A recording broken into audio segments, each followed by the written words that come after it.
Hello, how's it going? My name's Mike, I'm Em. and we're reading The Count of Monte Cristo. We hope you're doing all right out there. Crazy times. Stay safe, fight the power. Um, yeah, we're gonna just take 40 minutes to just kind of escape the world right now. Things are kind of blowing up around the world, but we're gonna try and escape a little bit back into the world of Alexandre Dumas and The Count of Monte Cristo. Political intrigue. Yeah, so come and join us. This is gonna be fun. We're gonna dig in here. So, what do you remember from last time? That was the 100 days, and it was not. It did not cover the 100 days we thought it would. Yeah, This was the 100 days of Napoleon. Being in charge. He was like, yo yo, and then I'm back, baby. And then they kicked him out, and he's like, see ya. See ya. Whoops. Yeah, it was not very 100 days. It's less than a third of a year. Yeah, and everyone who was like in favor with Napoleon was like, ooh, and then very quickly like, ooh. Then yeah, and this kind of like puts Dantes in a very tricky position because originally, I think it was de Villefort had done some, I guess, politicking to make it seem like Dantes was really a Bonapartist. No, he withheld that. He didn't send it off. He was gonna be like, he's 100% a Bonapartist in order to free him while Napoleon was in power, but then he didn't. He didn't on purpose because he thought that maybe Napoleon was gonna fall, and then this is even more evidence to keep him locked up. Something along those lines. Maybe. Yeah, unclear, but definitely Villefort was acting selfishly. Yeah, like that's the angle Villefort is going for here. He wants Dantes down this like prison hole, never coming out again. Also, we have cinnamon buns is the snack of this evening. Mm-hmm. So, pardon if you hear some plates cinnamon. And cutlery. Yeah. And we also the poodle has decided he would like some cinnamons too. So you might hear him licking his chops. So at the very end of this chapter, chapter 13, we got this sort of like recap of what everyone was doing. Mercedes, Caderousse. We found out that what's his face. What's that fellow's name? Not Fernand, but who's the guy who like made everything? Danglars. Yeah. We never heard from him again. It's like he was no more heard of. He just kind of he buggered off after creating this whole mess, and then walks off and gets away scot-free, which is crazy. No justice. So here we are, chapter 14, the two prisoners. Here we go. I'll start us off. A year after Louis XVIII's restoration, a visit was made by the Inspector General of Prisons. Dantes in his cell heard the noise of preparation. Sounds that at the depth where he lay could have been inaudible to any but the ear of a prisoner. Where he lay would have been inaudible to any but the ear of a prisoner, who could hear the splash of the drop of water that every hour fell from the roof of his dungeon. He guessed something uncommon was passing among the living. But he had so long ceased to have any intercourse with the world that he looked upon himself as dead. Oof. The inspector visited, one after another, the cells and dungeons of several of the prisoners, whose good behavior or stupidity recommended them to the clemency of the government. He inquired how they were fed, and if they had any request to make. The universal response was that the fare was detestable, and that they wanted to be set free. That sounds about right. Naturally. The inspector asked if they had anything else to ask for. They shook their heads. What could they desire beyond their liberty? The inspector turned smilingly to the governor. I do not know what reason government can assign for these useless visits. When you see one prisoner, you see all. Always the same thing. Ill-fed and innocent. Are there any others? That reminds me of the Shawshank Redemption again. Andy Dufresne, the main character in the Shawshank Redemption, is like telling the other prisoners, I'm innocent. And they go, we're all innocent here. Everyone's innocent. Right. Are there any others? Yes, the dangerous and mad prisoners are in the dungeons. Let us visit them, said the inspector with an air of fatigue. Fatigue. Let us visit them, said the inspector with an air of fatigue. We must pay the farce to the end. Let us see the dungeons.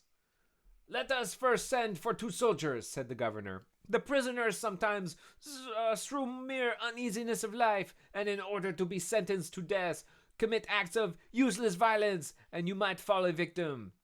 So it sounds like, yeah, people in the dungeons will like try and commit acts of violence to be sentenced to death for, I guess, early release, air quotes. No, well, yeah. Like release from life. Yeah.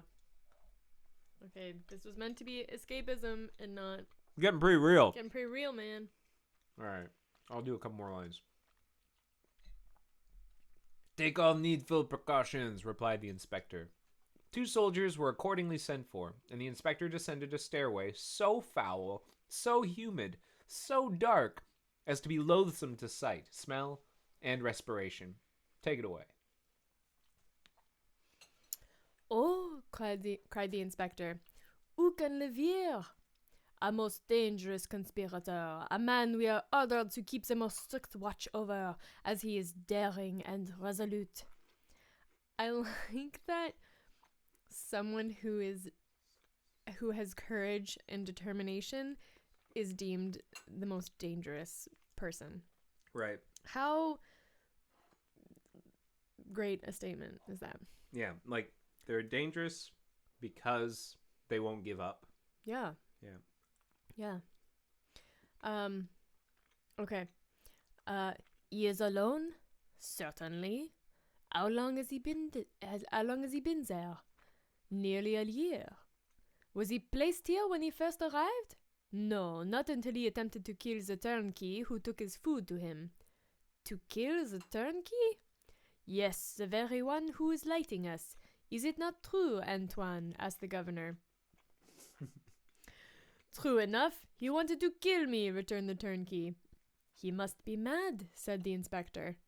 He is worse than that. He is a devil, returned the turnkey. Like, come on, guys. You can't... Someone's gonna fight for their lives if they've been in prison. It doesn't make them a devil. Okay. Shall I complain of him? Demanded the inspector. Oh, no, it is useless. Besides, he is almost mad now, and in another year he will be quite so. So much the better for him. He will suffer less, said the inspector. He was, as this remark shows, a man full of philanthropy, and in every way fit for his office. Yeah. Philanthropy. Yeah. You are right, sir, replied the governor, and this remark proves that you have deeply considered the subject. Now we have in a dungeon about 20 feet distant, and to which you descend by another stair, an old abbé, formerly leader of a party in Italy, who has been here since 1811, and in 1813 he went mad, and the change is astonishing. He used to weep, he now laughs. He grew thin, he now grows fat. You had better see him, for his madness is amusing. This is a commercial. Yeah. Look how he has changed. Or maybe... ShamWow. Or maybe he's a completely different dude. Like, what if he just, like, subbed another guy in? Yeah. Wow, you grew, like, 3 inches shorter. And you are now so much wider. Please call me Paul now. I will see them both, returned the inspector. I must conscientiously perform my duty. That's nice, at least.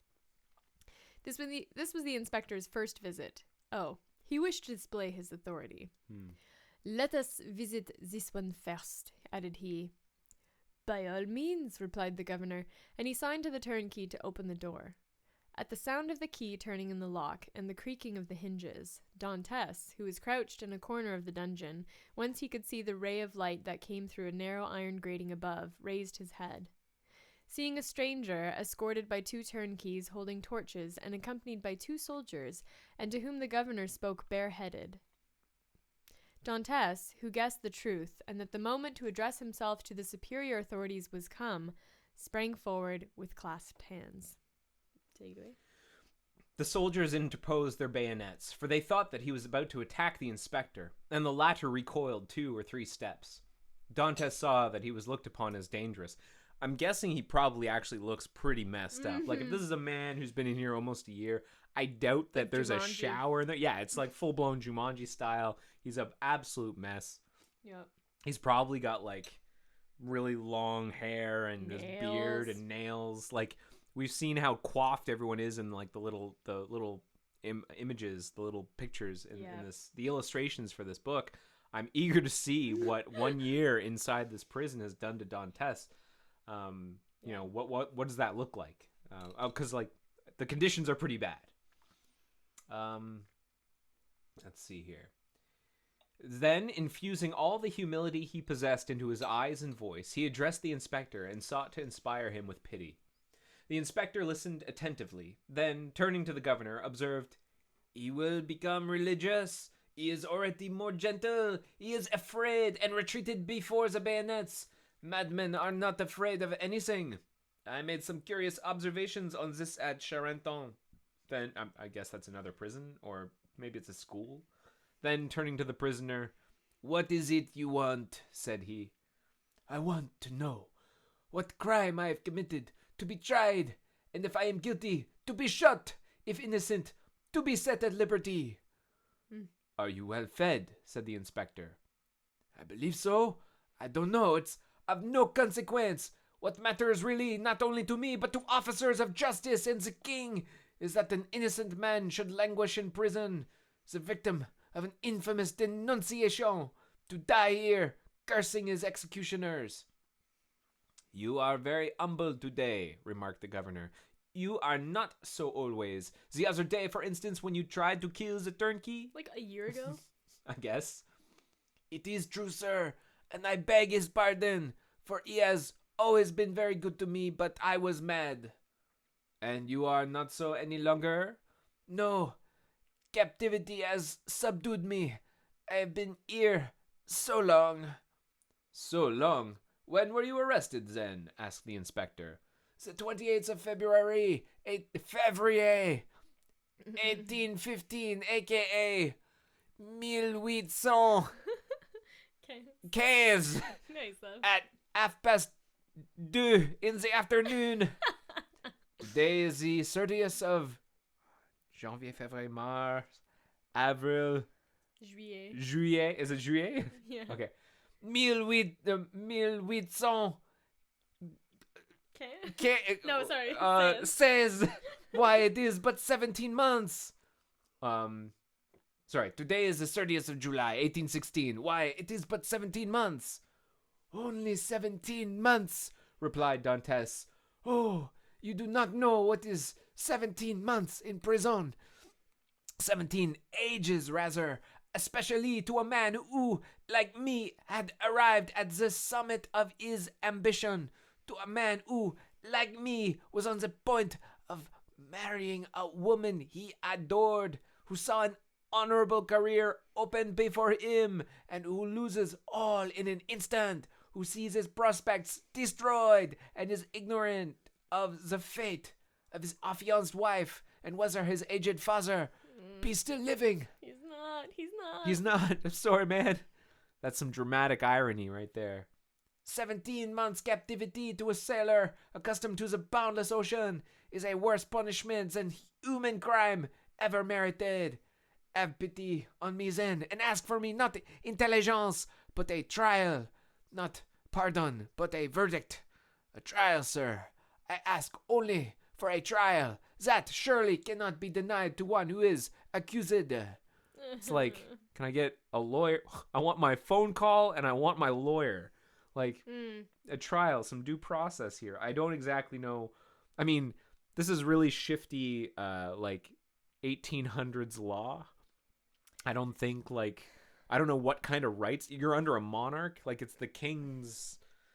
Yeah. Like, this is not a democracy. This is not, the rule of law is still kind of being developed in the West. But just like with any time, there's the rule of law, and then there's the humans behind who enforce it. Oh, yeah, exactly. Right? And there's the political machinations that go on. Yeah, the wheels turning. De Villefort just kind of manipulating. Rules are different for some people. Playing the game, yeah. Exactly. Okay, why don't you take it from here? Also very relevant. Super relevant. We're trying to escape here, but Right, this is so relevant. So relevant. Okay. Okay. So he wants a trial. Give me a trial. Kick their butts, Dantes. Okay. We shall see, said the inspector. Then turning to the governor, "On my word, the poor devil touches me. You must show me the proofs against him.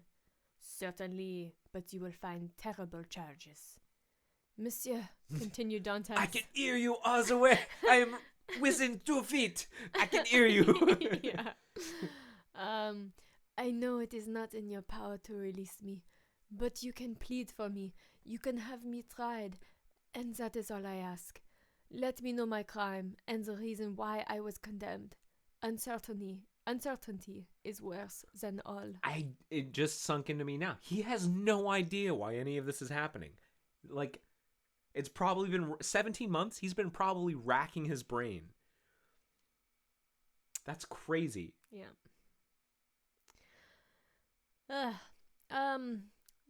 Go on with the lights, said the inspector. Monsieur, cried Dantes, I can tell by your voice you are touched with pity. Tell me at least to hope. I cannot tell you that, replied the inspector.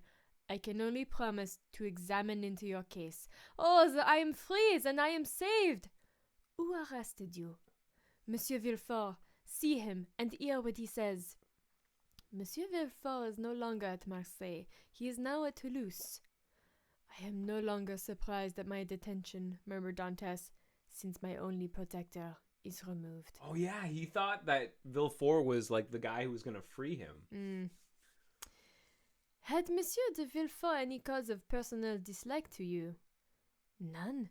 On the contrary, he was very nice to me. I can then rely on the notes he has left concerning you. No. Oh, no. Entirely. Oh.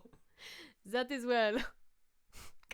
Dantes, why Damn can't it. just give a little opening? Like, just be like, I don't actually know. I cannot trust anybody. Please. Just like, I think so, but I don't know. I would like an independent inquiry. Oh, God. A lawyer, maybe. Oh, Jesus.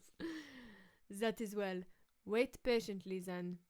Dantes fell on his knees and prayed earnestly. The door closed, but this time a fresh inmate was left with Dantes.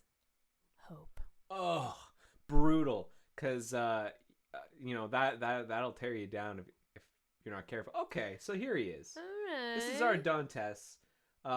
Certainly he's got a bit of a beard. Yeah. He's got, like, loafers. Yeah. He's got, like slippers slippers on.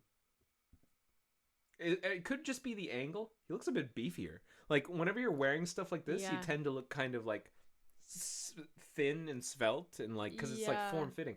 He And looks this like is he's been baggier. working out. Yeah, like, he's been, like, doing the push-ups, kind of, like, doing the, the sort of the prison montage, Terminator 2 style, Yeah. like Sarah Connor.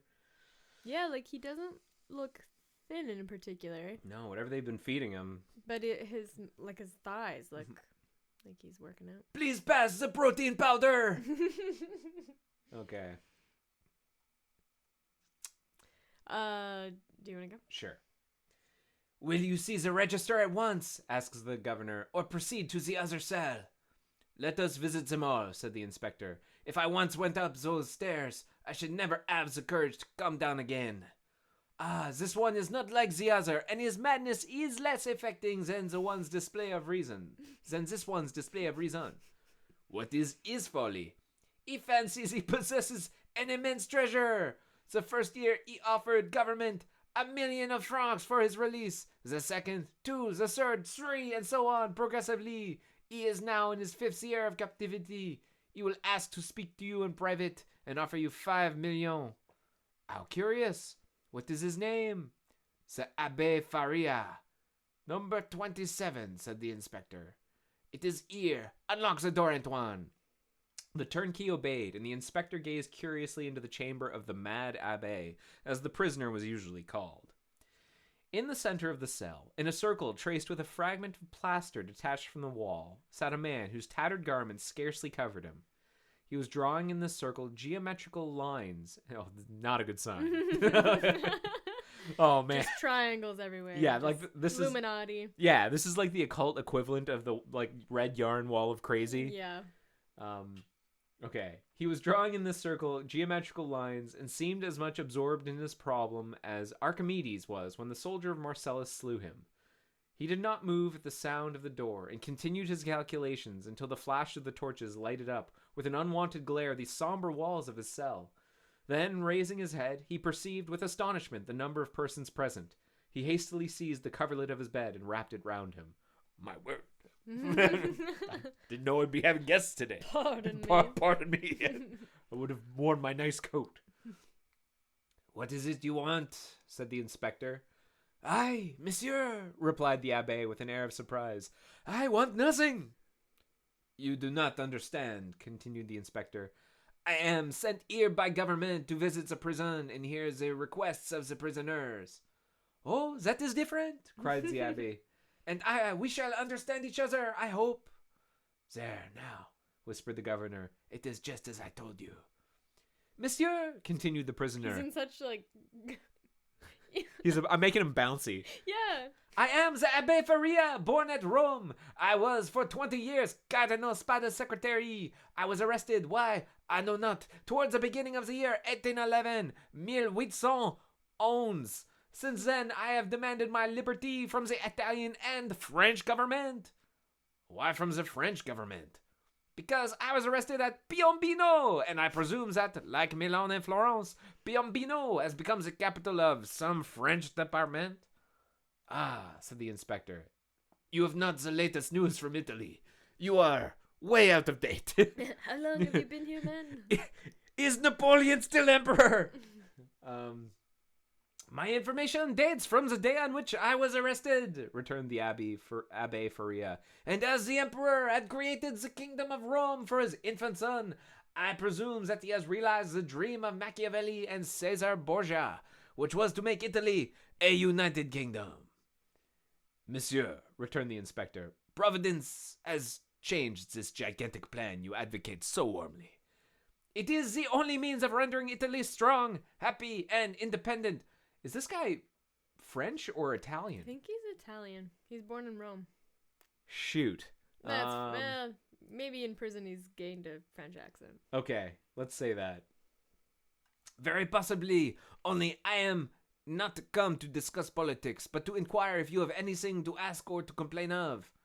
The food is the same as in other prisons. That is very bad. The lodging is very unhealthful, but on the whole passable for a dungeon.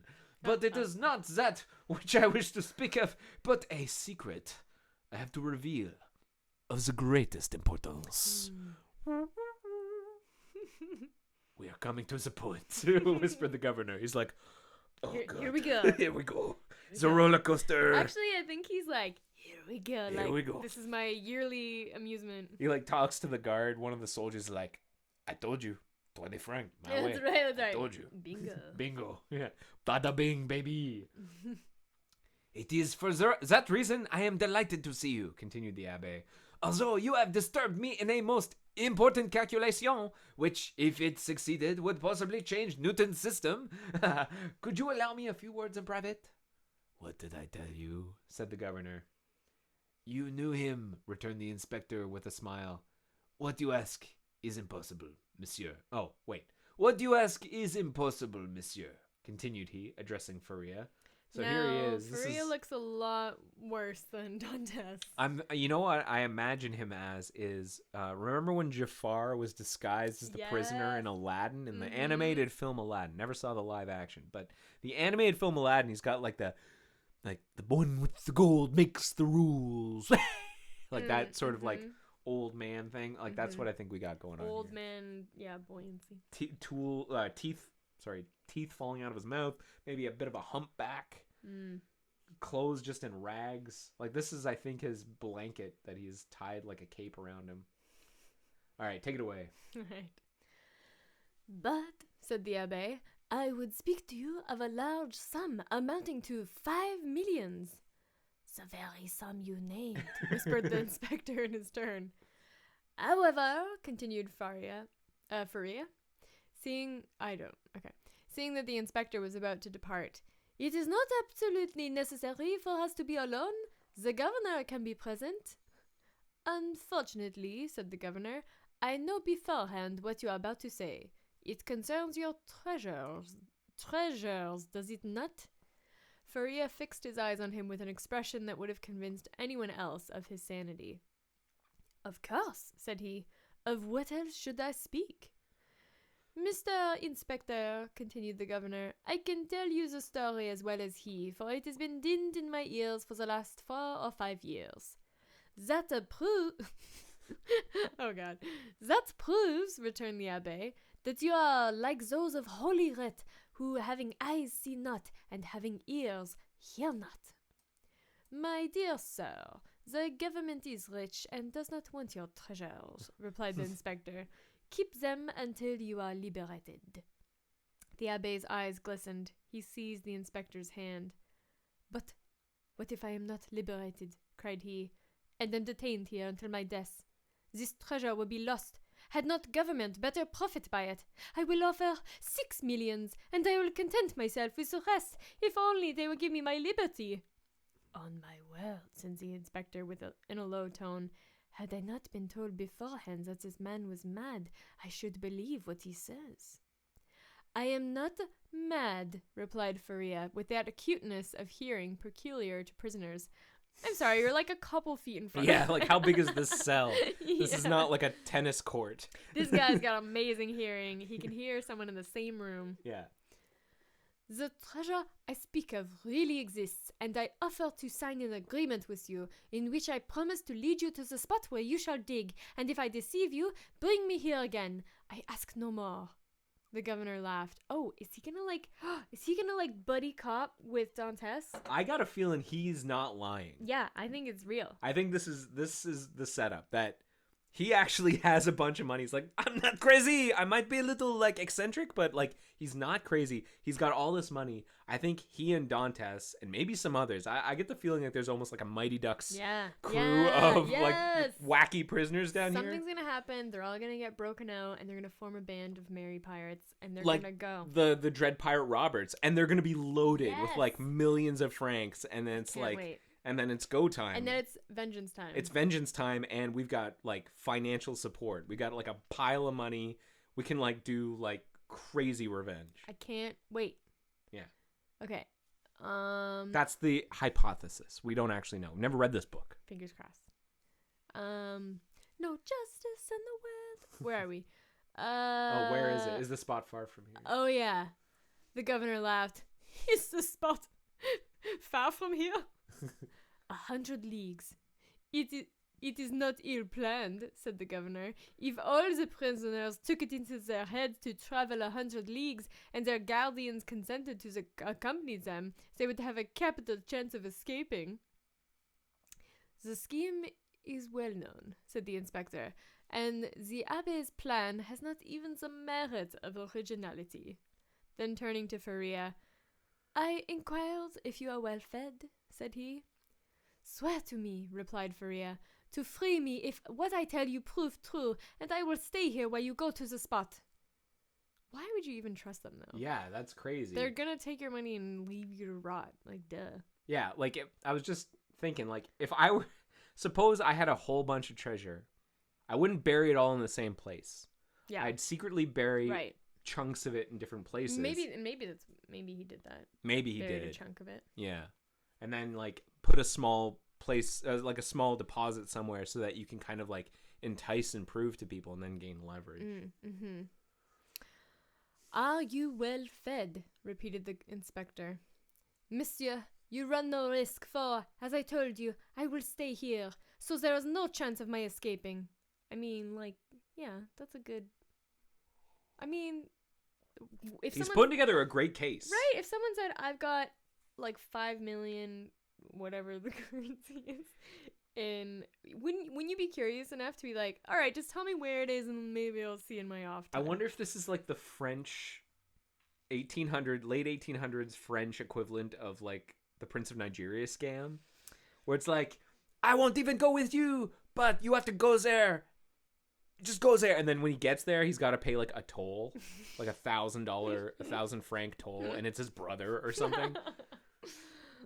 Maybe. Or That's a long con. or it's Like a trap. one brother has to be in prison. Yeah, that's right.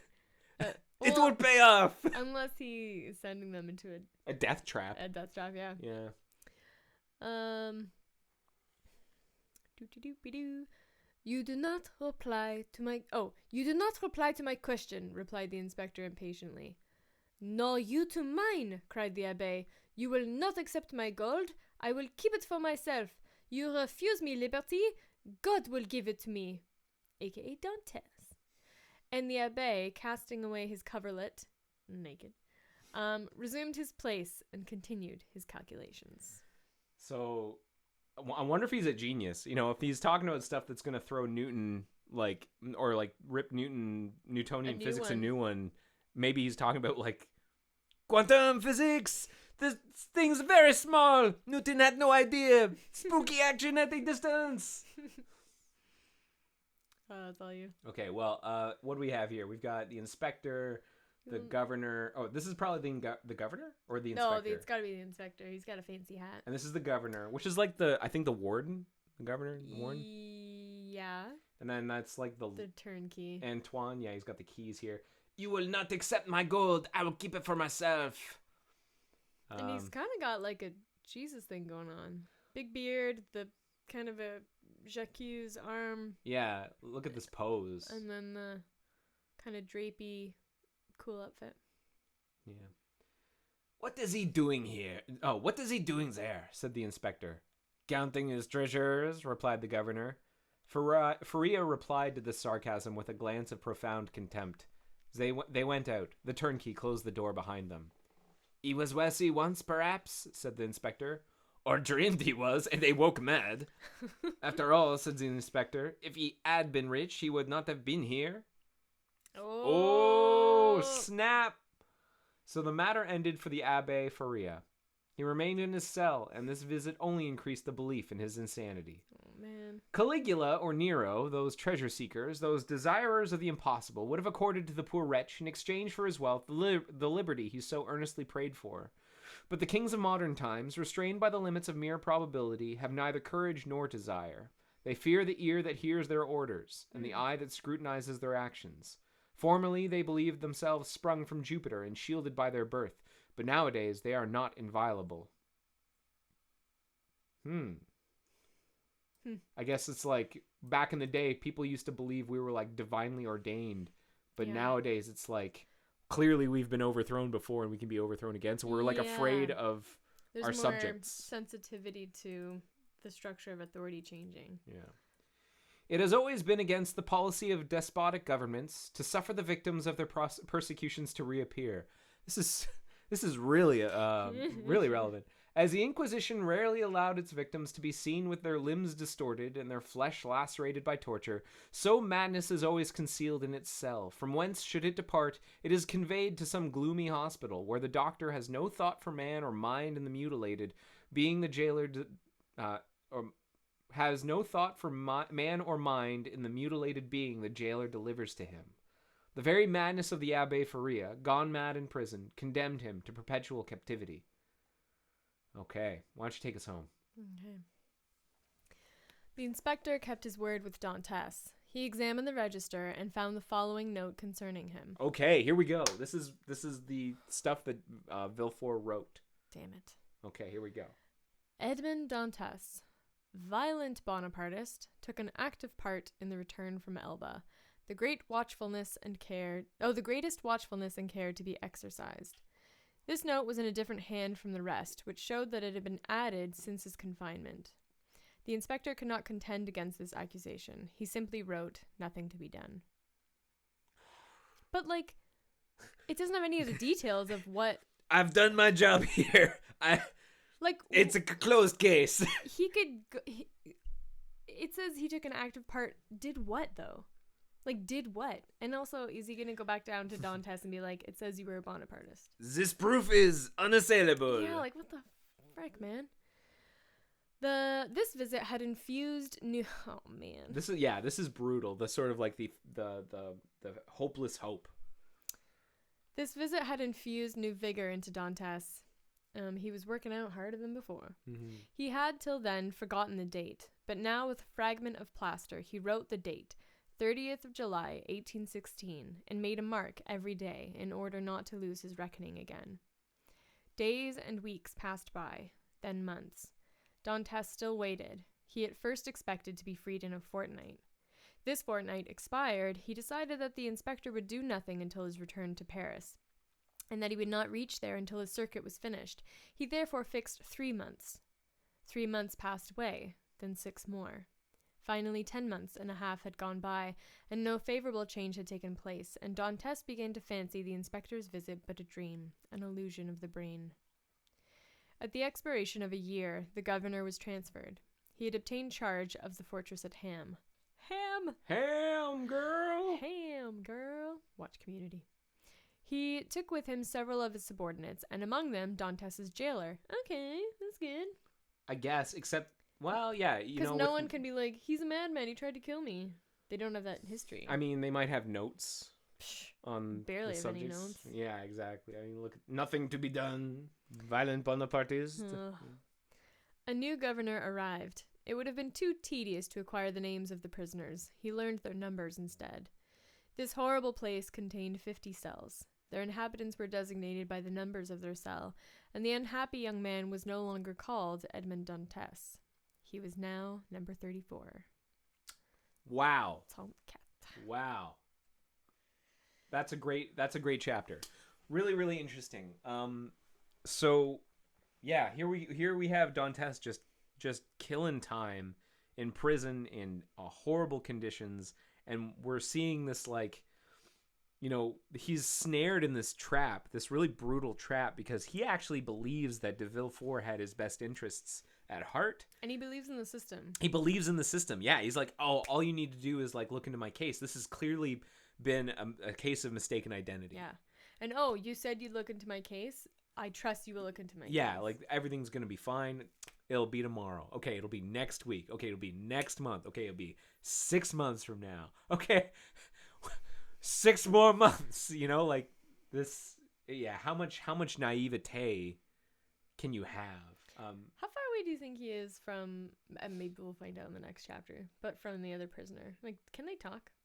That's a good question. It doesn't sound like whenever they went from one cell to the other that they went very far, but it's hard to tell, right? Yeah. There's no sense that they've had any kind of conversation, although I'll note, I did see that there is, in the next chapter, number 34 and number 27, number 34 being Edmond Dantes, and number 27 presumably being another prisoner. The Abbé. Possibly the Abbé. And this might be the beginning of this amazing sort of buddy cop, let's bust out of prison sort of para. Buddy cop.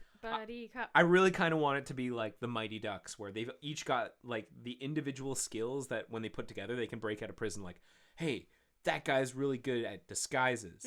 And this one's, like, amazing at forming tools out of nothing. Yeah. Like, can carve a shovel out of a cup. This guy's good at imitating voices. Voices, yeah. This one's good at shadow puppets. And that one is, like, math. I don't know. But, you know, I'm hoping that's what goes on. But I don't know how many people actually are in the dungeons with them. I think it might just be these two. But we shall see. Yeah. A great chapter nonetheless. That was it. That was chapter 14 of The Count of Monte Cristo. We're going to leave it there, and then we can pick this up again in a couple of days with chapter 15, where we can see who Edmond Dantes is talking to, presumably the Abbé, and what they get going. Mighty Ducks. Let's hope it's the Mighty Ducks sort of situation, just to keep people on sort of a sense of where we are in the book. By the way, because this is quite a long book. We are over halfway through volume 1 of 5. We're just over halfway through volume 1 of 5. So I'll leave the proportions percentage-wise up to you as an exercise to the listener. I know you can do it. So that's it. We'll read the next chapter soon. I'm Mike. I'm Em. It was great seeing you. Be well. And take care, and we'll see you soon. Bye-bye.